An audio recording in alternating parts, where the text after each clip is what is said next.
Dr. Anthony Fauci is making headlines again after he was criticized online for charging up to $100,000 for speaking engagements. Florida Governor Ron DeSantis' rapid response director, Christina Pashaw, tweeted a screenshot from the leading motivational speakers agency, which lists the former NIAID director as a motivational and healthcare keynote speaker valued between $50,000 and $100,000 per speaking engagement. Fauci's critics blasted him on Twitter for inflating his self-worth after what many critics deem a pitiful handling of the COVID-19 pandemic. Conservative influencer and 2020 Trump campaign staffer Kingsley Cortez tweeted, "The grift that keeps on grifting," with fellow conservative Jennifer Barreto-Leyva adding, "The audacity of this man." Now, Fauci is expected to give the 2023 Yale Medical School commencement speech in May. And remember that Fauci was once considered the highest paid employee in the U.S. government, a Freedom of Information Act revealed. In 2019, Fauci raked in $417,000.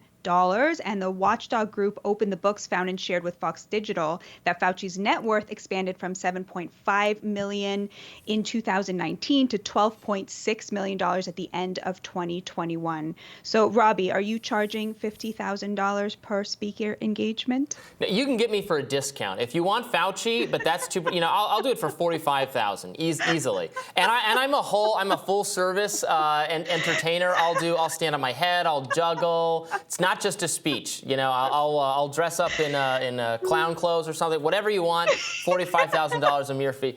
No, look, people are getting upset about this. It's a little. I understand why they get upset about it.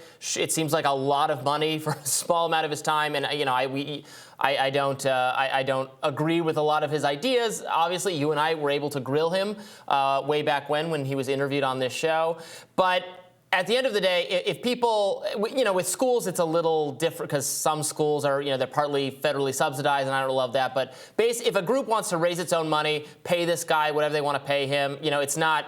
You can think it's too much money, but it's really not, your business as much. That's different than when the federal government pays him the highest salary, known to man. That's ultimately taxpayer money. That's a public policy measure. This is like, if Group A wants to give Group B or Person B a bunch of money, okay. It's not really. That's just how it is, I guess. It doesn't affect me as much. Does that make sense?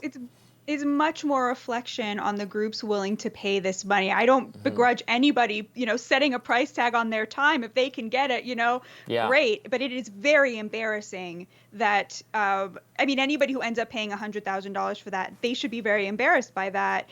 I agree with you. This is more of like a sort of free market private exchange, list your worth, whatever you think it is. I will say, the $400,000 for working for the government. It would be one thing if we were getting something, if that was considered a bargain, right? If there was some, but failure after failure after failure, like we tried to get him to acknowledge any mistakes, couldn't get him to acknowledge any of those things. And, the net worth increase, again, if somebody is doing an amazing job, I don't begrudge them, making good money from that. But the whole problem with the pandemic was that it was the largest upward transfer of wealth from the working and middle class to the elite and the billionaire class in American history. And so to see the person who literally coordinated that transfer, perhaps unintentionally, we could give him that credit. It rankles, right? If this is the thing that most bothers you about the pandemic response, it's the thing that really bothers me. There's something about this that's very distasteful to have this kind of. I'm glad we know it. Right? It's sort of emblematic of a much larger problem. So to me, this is less about him and more emblematic of a much larger problem that he helped facilitate. I agree. There wasn't going to be any world where once the pandemic's over, once Fauci is done in federal service, he wasn't going to make a ton of money. He can write a book. He can, in addition to the speaking fees, he's going to be able to, just because he got such a high profile, so much media attention at the end of his career in government service. He, like other people, but him even more so because he was so front and center. And I think him being front and center had very negative policy consequences, but the reality was he was always going to be able to monetize that. In fact, he sort of hinted at that was why he was, exiting. He's an older man, but he can exit government service now and still has, I think he's in his early 80s, but he's still very functional very with it, so he has time to do a lot of speaking, write books, etc. Really rake in some money, have a small fortune, to leave to his descendants or whoever else.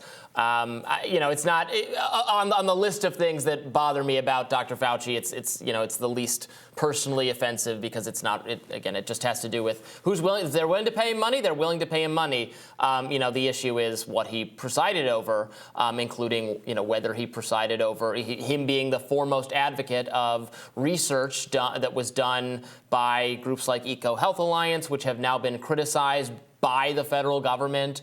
The federal government criticized both EcoHealth Alliance in that Inspector General report we talked about last week. They criticized both EcoHealth Alliance and actually Fauci's own agency for not having exercised the right level of scrutiny of high-risk experiments that were going on in Wuhan, in foreign countries, not under our control, in labs that do not properly follow safety protocols. And Dr. Fauci, when he was deposed and a few months ago and asked about whether there were exceptions granted for gain-of-function research, he says he thinks so, but he didn't quite remember signing off on one specifically. He doesn't know if that paper crossed his desk. That's the really damning stuff, I think, when it comes to this man. Not that he's gonna give a really rousing 45-minute speech and make $100,000. I mean, it's incredible that you could do that. But if people are willing to pay, I guess so be it. What I want is for people in our class to just stop for a minute and think about what this looks like to a small business owner whose small business failed because of Dr. Fauci's, the lockdowns that he recommended and that were imposed at his behest, right? I want people in our class, the laptop cast, to stop and think what this looks like to, no working class Americans got rich over the pandemic, right? There was no upward mobility during the pandemic. There was a sort of retrenchment of classes. And to the extent that he represents that, I just want us to stop and think about what that looks like to Americans who are not us, who don't have our privileges, right? Who were not able to see, their home values, quadruple during the pandemic, and were not able to see their children suddenly, miles ahead of public school kids, even though they already were.